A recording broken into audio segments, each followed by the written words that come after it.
Línea ruso-soviética de la atención analítica. El esfuerzo intelectual que emergió en Centro Europa, Alemania, Austria, a finales del siglo XIX, principios del XX, en paralelo a otro movimiento igual, pero en correspondencia, en el Reino Unido, que al final se ha llamado Concepción Analítica de la Filosofía, tiene cierto paralelismo también, cierta sintonía, cierta intersección con el movimiento pragmatista de Peirce, James, Dewey, Santayana en los Estados Unidos. Lo que no es tan habitual es asociar también un movimiento similar en Rusia, en la Unión Soviética. Es la pregunta que nos hacemos. ¿Por qué? En la Unión Soviética no solo hubo un cambio de régimen, no solo hubo una revolución política, hubo un cambio social vital hacia un hombre nuevo, un ser humano nuevo, que necesitaba una nueva cultura, un nuevo arte. No en vano allí emergió la abstracción pictórica, una nueva ciencia, un nuevo pensamiento, una nueva filosofía, quizá no llamada filosofía, quizá sea un método, el análisis. Y podemos preguntarnos si lo ocurrido en Rusia, Unión Soviética, en los años 20-30, también es un caso de concepción analítica de la filosofía. Si básicamente podemos definir la concepción analítica de la filosofía con un rasgo formal, otro de contenido y otro histórico, de claridad en la expresión, giro lingüístico en el fondo y una reacción ante, en concreto, el hegelianismo, contra el idealismo absoluto de Hegel y en general contra los abusos, excesos metafísicos, pues esos rasgos en cierta medida o en gran medida se cumplen en ciertos pensadores que fueron cuatro genios, fueron Jakubinsky, Volosinov, Medvedev y al que se le puede añadir también Vygotsky. Vamos a dar unas pinceladas para ver en qué medida o en gran medida encajan con estos tres rasgos que definen, grosso modo, la concepción analítica de la filosofía. Una definición para poder hablar y poder avanzar.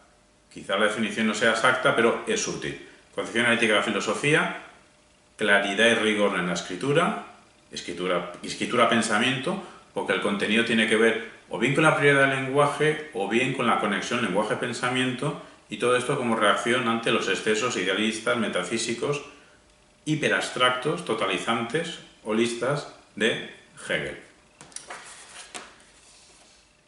Estos cuatro autores, sobre todo Jakubinsky, Volosinov, Medvedev, son claramente los pioneros de una manera de pensar que se llama dialogismo. Un avance en ciencia del lenguaje que estudia los rasgos que definen lo que está pasando cuando realizamos interacciones lingüísticas, pero que también son interacciones sociales entre individuos hablantes en una sociedad. Pues bien, el dialogismo de los años 20, del siglo XX, de Jakubinsky, Volosinov, Medvedev, tiene los siguientes rasgos. Rasgos que vamos a dar pinceladas muy breves. Jakubinsky, igual a penetrante análisis de los discursos cotidianos.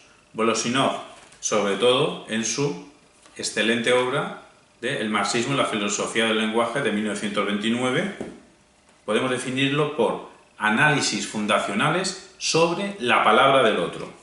Medvedev, un crítico del método formal de los años 20, igualmente lo fue Volosinov.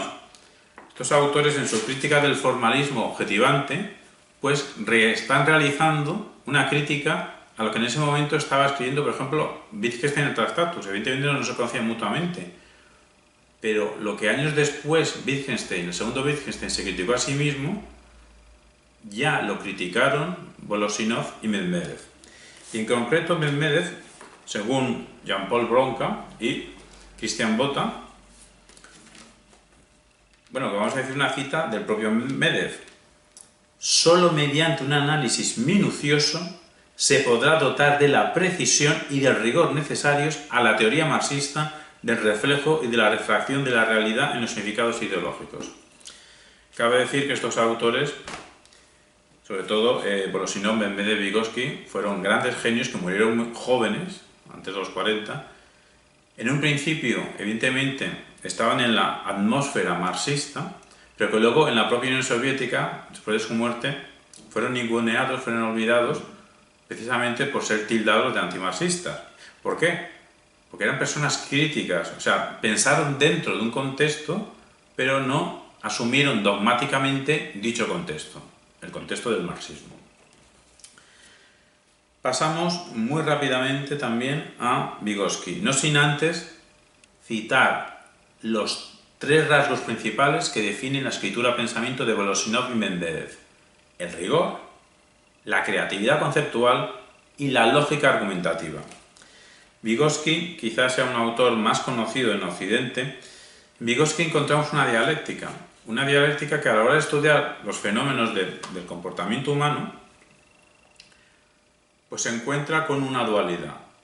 Por un lado, el hecho de la realidad, el hecho de cómo representamos nuestro mundo, tiene que ver con un componente social, pero que tiene una tensión con el componente cognoscitivo de la estructura psíquica del ser humano. En Vygotsky encontramos un intento de explicación de la dialéctica que hay entre los fundamentos sociolingüísticos de las representaciones y sus fundamentos cognoscitivos. En su intento de solución, Vygotsky lo que hace es crear una original corriente científica basada en la teoría de la naturaleza sociohistórica de la conciencia humana. Y en esta innovación que hace, su pensamiento, su contenido, al final, pasando por el pensamiento de cuál es la estructura de la obra de arte, pasando por el pensamiento de cuál es la estructura de la pedagogía, de la mente del niño, de la mente del adolescente, pasando por la estructura de lo que hace el artista, al final llega la tesis de la ligazón entre lenguaje y pensamiento. Cabe decir que Vygotsky, igual que Volosinov y Medvedev, realizaron toda su obra en una década. La década más o menos de 1923-24 hasta 1934, que se llama década prodigiosa por el carácter innovador de esos contenidos, que adelantaron muchos contenidos que luego en el resto de Occidente fueron floreciendo. Las obras principales serían, por ejemplo, el estudio educativo. Vygotsky lo lleva a cabo en Pedagogía Psicológica, de 1926. Lo del estudio del arte, en realidad lo escribió de 1915 a 1932, fue su tesis doctoral de 1925, su Psicología del Arte, donde, como acabamos de decir, su método es un método objetivo, su método es estudiar, analizar las peculiaridades de la estructura de la obra de arte, y en ese estudiar esas peculiaridades de la obra de arte lo que encuentra es la relevancia psicológica del juego, que lo expande no solo al arte, sino a toda la actividad humana. Y su obra principal o muy relevante, Pensamiento y lenguaje, escrita en 1933, publicada en 1934, bueno, que sale en 1934, es que muchas obras de Vygotsky las hemos recuperado recientemente, mucho tiempo después. Su segunda gran obra, La significación histórica de la crisis de la psicología, la escribió estando hospitalizado en 1926. Esa obra se pierde durante la Segunda Guerra Mundial. No se recupera en la Unión Soviética hasta 1960, pero no le hacen ningún caso. Y al final se publica en 1982. Y luego progresivamente pues, ha llegado al resto del mundo. Es decir, muchos avances de estos pensadores nos han llegado décadas después. Que no los vamos a extender ahora, pero que muchos avances, bueno, los principales avances de Jakubinsky y Volosinov y Medvedev fueron atribuidos, en la mayor estafa intelectual en las ciencias que ha habido nunca, fueron atribuidos a Bakhtin, y todavía hay gente que se cree que el dialogismo es de Bakhtin. Vygotsky. De Vygotsky, de Jean-Paul Broca, rescatamos la esencia de su pensamiento. La esencia de su pensamiento, según John Broca, sería Soslayar toda forma de reaccionismo, así como toda forma de idealismo, es decir, la condición anti-hegeliana se cumple. Tendencia a explicar los fenómenos según el modelo de las ciencias naturales, sin contentarse con descripciones. O sea, el método de la claridad de las ciencias naturales, el método formal de la rigurosidad, se cumple. Y la adopción de un enfoque genético o dialéctico, es decir, buscar la explicación en la historia y el desarrollo, lo cual también nos sirve para enlazarlo con el proyecto personal de análisis dialógico. No solo son analistas, sino que están desplazándose hacia el análisis dialógico. Vygotsky desarrolló 4 temas fundamentales. Las funciones psíquicas superiores no se pueden explicar a partir de procesos elementales. 2. El pensamiento y la conciencia no se derivan de características estructurales o funcionales internas. Antes bien, estos están determinados por esas actividades externas y objetivas practicadas con los congéneres en un ambiente social dado. El concepto central de la psicología es el de la actividad, definida como unidad de análisis que integra las características sociales interactivas y las individuales cognitivas de la conducta. Y la cooperación social que se entabla en la actividad se lleva a cabo por medios de instrumentos, entre los cuales los signos verbales desempeñan un rol primordial. Los signos verbales desempeñan un rol primordial, o sea que el tercer elemento de contenido de insertarse en el giro lingüístico de la tradición analítica, pues también lo cumplen.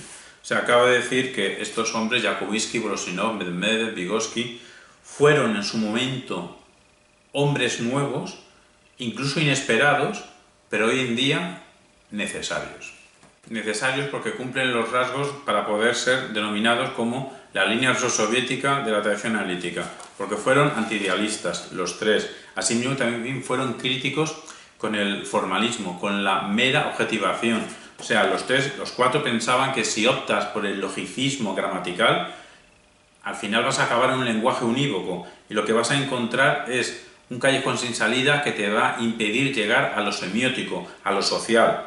También los 3 fueron rigurosamente claros en su método de escribir, en su método de pensar, y los 3 están en el entrelazamiento del lenguaje y el pensamiento. Hombres nuevos, incluso inesperados, pero hoy en día necesarios.